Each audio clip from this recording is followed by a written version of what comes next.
live in high definition. This is Western New York's news leader. Now, News 4 at 11. We begin tonight with new details related to allegations against Bills running back LeSean McCoy. Good evening, everyone. Don is off tonight. The lawyer for McCoy's estranged girlfriend says she was severely beaten at the couple's home in Georgia. Abuse allegations against McCoy first surfaced in a post on Instagram. We do warn you, the pictures you are about to see are graphic. Delisha Corden's lawyer sent us these pictures of her beaten and bloodied. The picture of her face is the same one that was shown in a post on Instagram.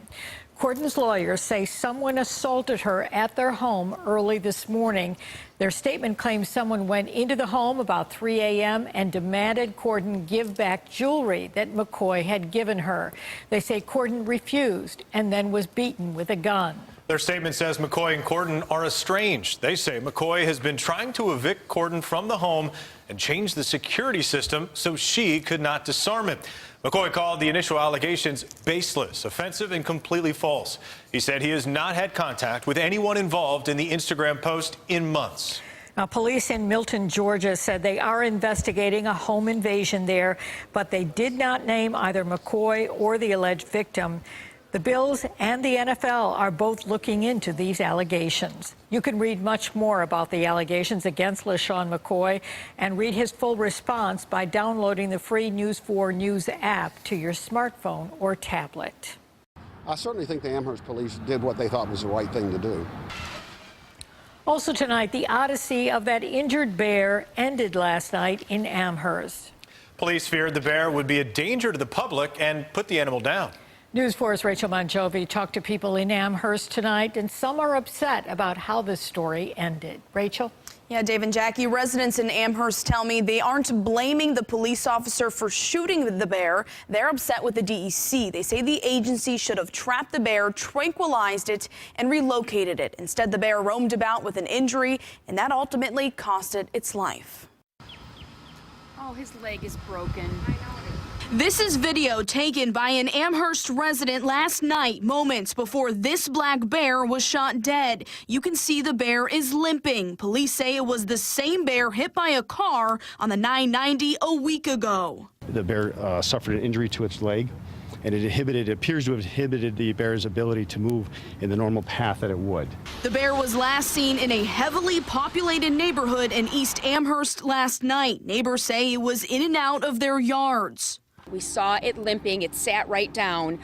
It was hurt. You could tell. Amherst police say they believe the bear was a danger to the public, which is why they say an officer fired one shot from a patrol rifle last night. It was startling at first. I went straight, I was out inside and I went straight outside the back door to see what had happened. Police say they did not consult with the DEC before pulling the trigger, but DEC officials say they didn't direct the police to kill the bear. Kim Dean, a neighbor, thinks police acted accordingly. She blames the DEC for not taking action sooner. What happened to the DEC? We've left messages. We've called. They need to atone to this. This poor bear should have been tranquilized and taken care of and not gone through what it went through and endangered residents. A small memorial, something you would expect for a person, now sits at the corner of Renaissance Drive. I didn't want him to live in pain, so I'm kind of glad that he shot him. I mean, I'm not glad that they shot him because, I feel bad for him, but, people were scared. I thought that they could have done more to bring it in alive, hopefully, but I also understand why they felt the need to kill it. Now, the DEC says they plan to attempt to trap the bear today, but of course they could not. They said they can't really determine if Amherst police did the right thing or not because they weren't on scene. Rachel Monjovi, News 4. A Niagara County man has been exonerated after what is being called a case of mistaken identity in a kidnapping investigation. Salvatore Prezioso of Wheatfield was accused of trying to kidnap his neighbor's 6-year-old daughter last month. He spent 12 days in jail. But today, the Niagara County Sheriff and DA said all the charges against him were dropped.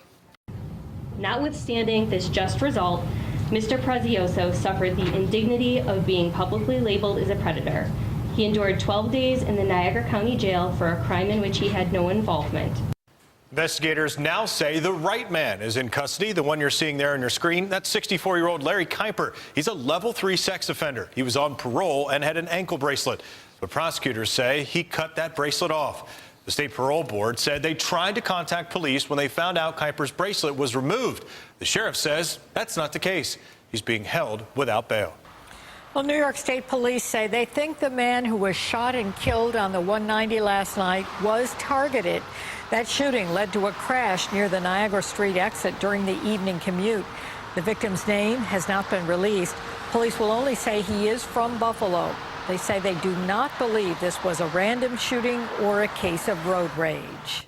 Well, turning now to your forewarned forecast. Another absolutely gorgeous day out there, almost a carbon copy of what we saw yesterday. And there might be some bad news for you if you're not a fan of hot, dry weather. Our chief meteorologist, Todd Santos, has that for us. Todd? Yeah, I don't think my front lawn's a big fan of it, but that's kind of what we're going to be looking at really for the next few days, pretty much through the finish of the work week, and then we'll get another one of these brief little windows with some room for some limited rain.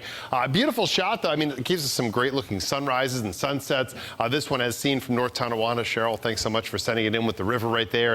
And temperature-wise, here's where we are right now. So I had showed these earlier, kind of the progression of the evening hours where you still stay in the mid to lower 70s, at least leading into about midnight, and then we'll finally see some cooler numbers for our northern counties, already finding some mid and upper 60s to the south. So here's at least a look at through, say, early tomorrow morning. 5 a.m. temps. Find a lot of areas at least back in the 50s. I do think Niagara Falls probably drop back to around 60, 61 for an overnight low. And it's not out of the question for some areas down in the far southern tier to actually get as low as around 50 degrees to start off the day. So it may be a little crisp as you get going. And there's 11 o'clock in the morning. You already see some upper 70s to the north. And I do think Buffalo is good for an 80-degree rating tomorrow. Niagara Falls may also be able to hit 80 with some pretty nice temperatures.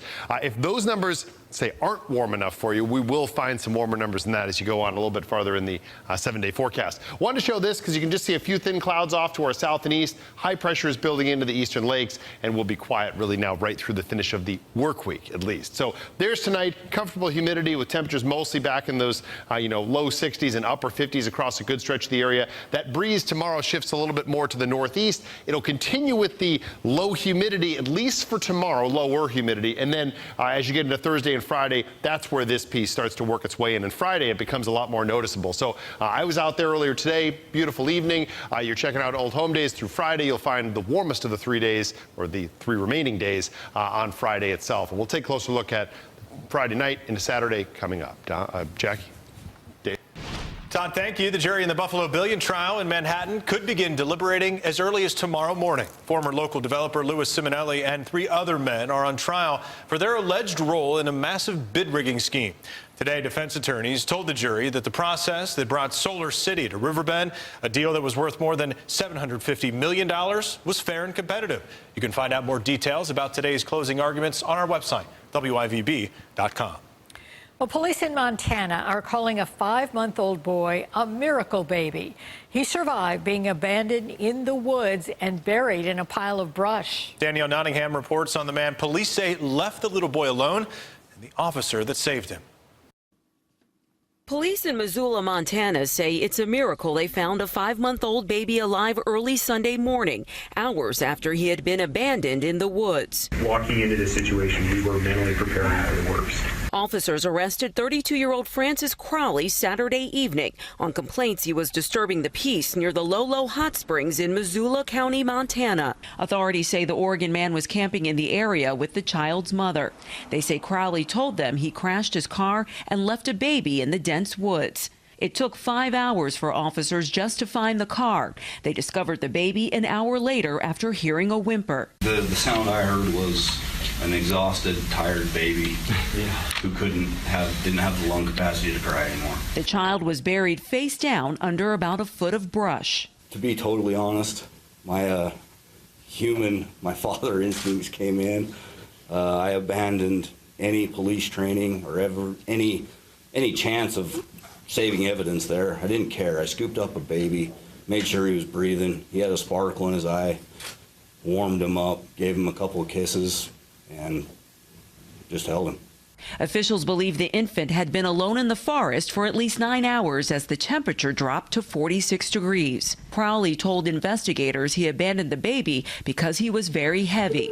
He expressed remorse at his arraignment. I The child is in good condition, except for some scrapes and bruises. Danielle Nottingham, CBS News, Los Angeles. Well, coming up, school search. We'll tell you about the open house that dozens of students attended tonight after their school closed. Plus, you might call it road rate rage. Hear about the hundreds in hidden fees that caught one local man by surprise and how the state is trying to keep this from happening again.